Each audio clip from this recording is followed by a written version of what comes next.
안녕하세요. 달빛 요리사입니다. 우리는 현대 사회를 살기 위해서 창의성을 길러야 한다고 하죠. 그렇다면 그 창의성을 어떻게 하면 기를 수 있을까요? 창의성이 귀재인 아인슈타인은 이런 말을 했다고 합니다. 창의성의 비밀은 그 창의성의 원천을 숨기는 방법을 아는 데 있다라고 말이죠. 그렇다면 그 창의성의 원천에 대해서 먼저 생각을 해봐야 할 텐데요. 바로 오늘 공부를 하면서 생각해 보도록 하겠습니다.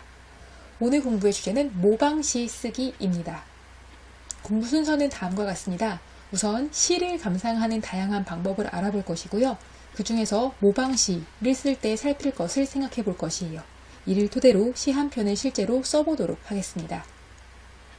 일단 시 감상이란 시는 작품이 있다면 그 작품을 읽고 무언가를 느끼는 것이 감상이라고 볼 수 있겠죠. 그런데 이러한 감상을 아주 다양한 방법을 통해서 할 수가 있습니다. 우선 작품이 있으면 그 시 작품으로 그림을 그릴 수도 있고요. 만화로 바꿀 수도 있을 겁니다. 마인드맵을 그릴 수도 있고요. 시의 일부를 바꿔 쓸 수도 있어요. 시의 제목을 바꾸거나 녹음하면서 낭송을 할 수도 있습니다. 어울리는 음악을 찾을 수도 있을 거고요.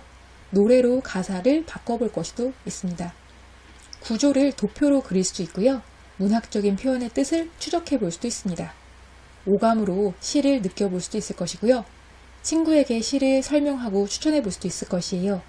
광고를 만들 수도 있으며 작가와 인터뷰를 할 수도 있을 것입니다.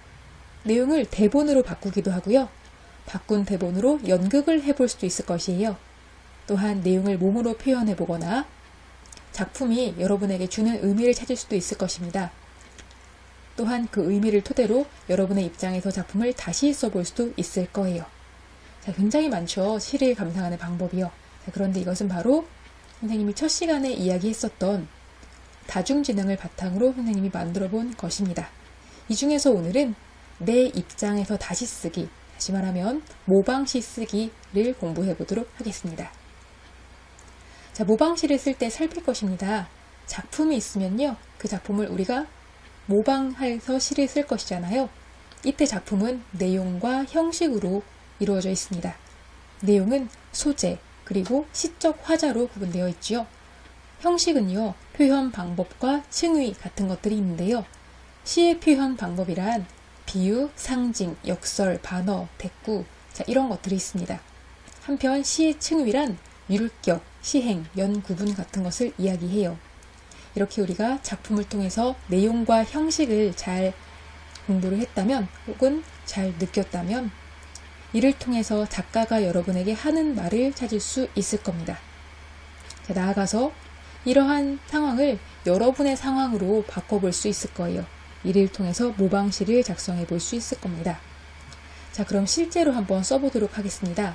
오늘 우리가 쓸 시는 김춘수의 꽃을 모방해서 써볼 것이에요. 따라서 이 시를 한번 읽어봐야 되겠죠? 내가 그의 이름을 불러주기 전에는 그는 다만 하나의 몸짓에 지나지 않았다. 내가 그의 이름을 불러주었을 때 그는 나에게로 와서 꽃이 되었다. 내가 그의 이름을 불러준 것처럼 나의 이 빛깔과 향기에 알맞은 누가 나의 이름을 불러다오. 그에게로 가서 나도 그의 꽃이 되고 싶다. 우리들은 모두 무엇이 되고 싶다. 너는 나에게, 나는 너에게 잊혀지지 않는 하나의 눈짓이 되고 싶다.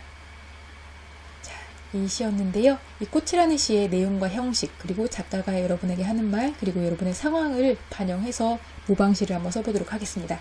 일단 이 시의 소재는요, 꽃이었죠. 그리고 시적 화자는 나였고요.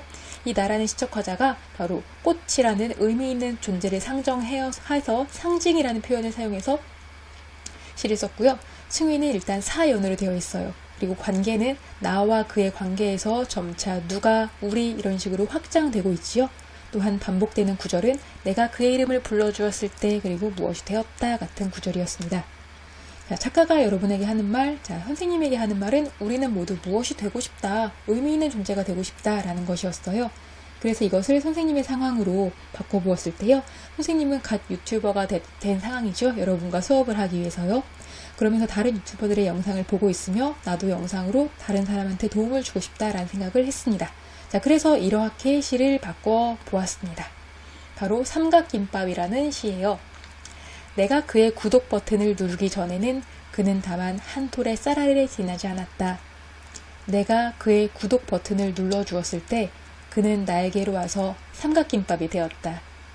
내가 그의 구독 버튼을 눌러준 것처럼 나의 이 열정과 마음에 알맞은 누가 나의 유튜브를 구독해다오. 그에게로 가서 나도 그의 식량이 되고 싶다. 우리들은 모두 무엇이 되고 싶다. 너는 나에게, 나는 너에게 시간의 허기를 채우는 하나의 클립이 되고 싶다. 자, 그럼 오늘 처음에 이야기했던 것을 다시 떠올려 볼까요? 자, 아인슈타인은 이런 말을 했죠.